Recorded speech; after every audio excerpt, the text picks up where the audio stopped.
এরপরও তোমরা যারা যুবক, মুসলমানের এই করুণ পরিণতিতে জম্মু কাশ্মীরের মধ্যে একটি পর্যটন কেন্দ্রে সন্ত্রাসী হামলা হয়েছে।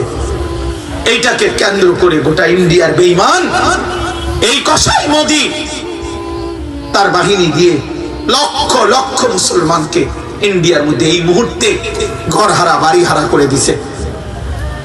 মুসলমানের উপরে একেবারে মাটির সাথে মিশাই দিছে বাড়ি ঘর। হাজার হাজার মুসলমানকে এই মুহূর্তে জেলে ঢুকাচ্ছে, পাকিস্তানের সাথে যুদ্ধের মহড়া দিচ্ছে।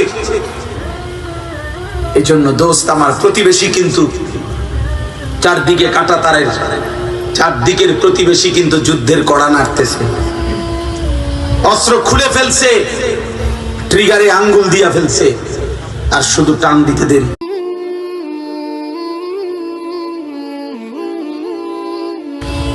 এরপরও তোমরা যারা যুবক, মুসলমানের এই করুণ পরিণতিতে জম্মু কাশ্মীরের মধ্যে একটি পর্যটন কেন্দ্রে সন্ত্রাসী হামলা হয়েছে।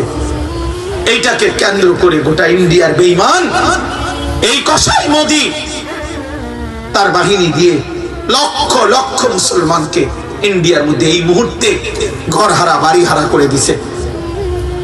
মুসলমানের উপরে একেবারে মাটির সাথে মিশাই দিছে বাড়ি ঘর। হাজার হাজার মুসলমানকে এই মুহূর্তে জেলে ঢুকাচ্ছে, পাকিস্তানের সাথে যুদ্ধের মহড়া দিচ্ছে। এই জন্য দোস্ত, আমার প্রতিবেশী কিন্তু চারদিকে কাটা তারের, চারদিকের প্রতিবেশী কিন্তু যুদ্ধের কড়া নাড়তেছে, অস্ত্র খুলে ফেলছে, ট্রিগারে আঙ্গুল দিয়া ফেলছে, আর শুধু টান দিতে দেরি।